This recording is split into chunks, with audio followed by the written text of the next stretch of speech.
November 12, 1936లో temple entry proclamation కేరళలో అనంత పద్మనాభ స్వామి దేవాలయంలో జరిగినప్పుడు Mahatma Gandhi records 1200 temples were opened without even one policeman. They were all embraced. వాళ్ళందరినీ రప్పించుకొని వాళ్ళందరినీ కూడా అన్ని వర్గాల వాళ్ళని ఓపెన్ చేసినటువంటి ఒకటే ఒక ఆర్డర్. అందుకే మేము అనంత పద్మనాభ స్వామి వారి దేవాలయంలో జరిగినటువంటి ఆ సామాజికమైనటువంటి ఒక రెవల్యూషన్, అది ఇట్స్ ఏ రెవల్యూషన్. సో దాన్ని నేను ఈ మూమెంట్ని అన్ని వర్గాల్ని కలపడానికి ఏమేమి చేయాలో చిలుకూరు నుంచి ప్రయత్నం చేస్తున్నాం. అయితే భీష్మ ఏకాదశి, భీష్ముడు ఎవరయ్యా అంటే గంగపుత్రుడు. గంగపుత్రులు ఎవరు? ఈ మత్స్యకారులు. వాళ్ళు కూడా మేము గంగపుత్రులం అని చెప్పుకుంటారు కదా. వాళ్ళు భీష్ముడిని వారు ఫోటో పెట్టుకుంటారు వాళ్ళు. నేను అన్నాను, మరి భీష్మ ఏకాదశి మీరు ఎందుకు చేయరయ్యా? తెలీదు. తెలిస్తే చేస్తారు.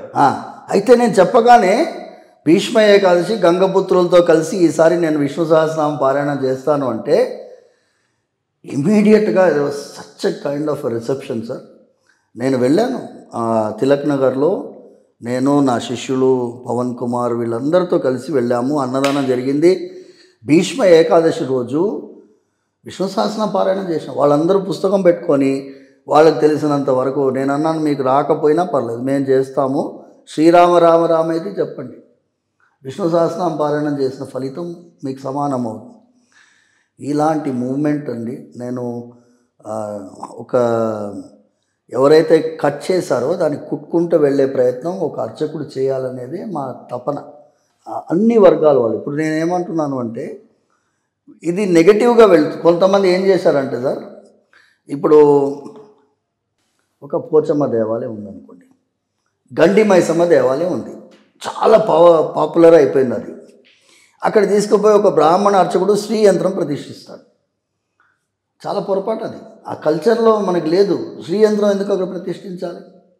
నేను చెప్పాను చాలామంది అర్చకులకి, మీరు don't try to imperialistic attitude కాదు. మనము అట్ ద సేమ్ టైం ఒక్క నిమిషం, వాళ్ళే వచ్చి రిక్వెస్ట్ చేస్తే, వాళ్ళు వచ్చి రిక్వెస్ట్ చేయడం కాదు. ఇప్పుడు శ్రీ యంత్రం ప్రతిష్ఠిస్తే మీరేమవుతుందండి, మీరు ఏమవుతుంది, వాళ్ళ పూజా విధానంలో మీరు చొప్పించినట్టు అవుతుంది. మీరు కన్ఫ్యూజ్ చేస్తున్నారు వాళ్ళని. కరెక్టే, నిజమే. వాళ్ళు కన్ఫ్యూజ్. ఇప్పుడు నేను అన్నాను, I entirely agree with you. వాళ్ళు కన్ఫ్యూజ్ చేస్తారు. I entirely agree with you. But one thing is, చాలా వైదికమైనటువంటి గుడులు ఇట్లా ఇవాల్వ్ అయినవే. అవును. సో అది ప్రాసెస్ ఒకటి జరిగింది. అవును. పాస్ట్ని అట్లా ఉంచేసి ఫ్యూచర్లో ఇట్లాంటివి చేయొద్దు అంటున్నారు. కరెక్ట్. నేను చెప్తున్నాను. నేను ఏమంటున్నానంటే వాళ్ళు ఒక సంప్రదాయ ప్రకారం జరుగుతున్నాయి, అదే సంప్రదాయాన్ని మీరు దయచేసి దాంతో ఇంటర్ఫియర్ ఇన్ఫ్లుయెన్స్ చేయకండి అని చెప్పాను. నేను ఏమన్నాను, absolutely I am one with you. అందుకే దీంట్లో ఏమవుతుందంటే సార్, దీంట్లో ఒక కైండ్ ఆఫ్ ఫ్రిక్షన్ వస్తుంది. ఫ్రిక్షన్ మీకు శ్రీశైలంలో కంటిన్యూ అవుతున్న ఫ్రిక్షన్, అదే ఫ్రిక్షన్ అక్కడ. అవును. ఈ ఫ్రిక్షన్ వల్ల ఏమవుతుందంటే మనం ఒక ఆధిపత్యాన్ని మనం ప్రదర్శించే అవసరం లేనటువంటిది. ఇప్పుడు మీరు వారి ఒక సంప్రదాయాన్ని మనం గౌరవించాలి. ఏమైందంటే సార్, కొమరవల్లి మల్లన్న దేవాలయంలో వాళ్ళు ఒగ్గు పూజారులు ఒక విధంగా వాయిద్యం వాయించుకొని వస్తారు. అక్కడ ఈవో గారు ఏం చేసినారు, ఈ కేరళ వాయిద్యాన్ని తీసుకొచ్చాడు. ఒకసారి అది పెద్ద ప్రెజెంటేషన్, వాళ్ళు కేరళ వాయిద్యాన్ని తీసుకొచ్చాడు. వాళ్ళు అక్కడ పెద్ద, I'm telling 3 years back 2 years back మీరు యూట్యూబ్లో వెళ్తే చూడవచ్చు. వాళ్ళు నన్ను అడిగారు.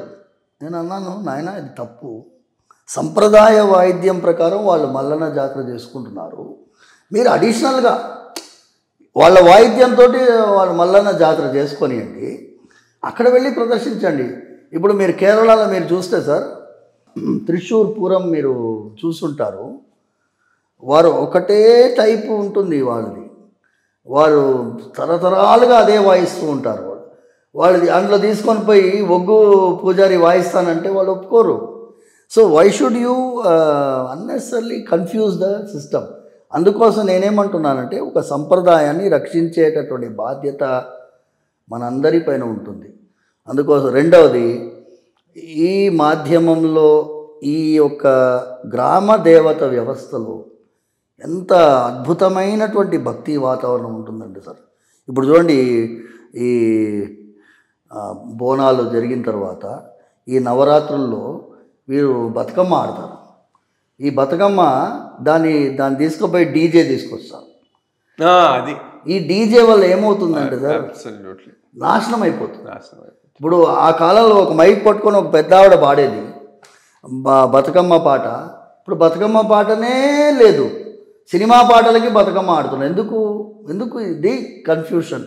ఇది మనం ఇవాళ మాట్లాడుతున్నాము అంటే సంప్రదాయబద్ధమైనటువంటి పండగల్ని ఆ సంప్రదాయబద్ధంగా నడిపించేటటువంటి ప్రయత్నం చేయాలి.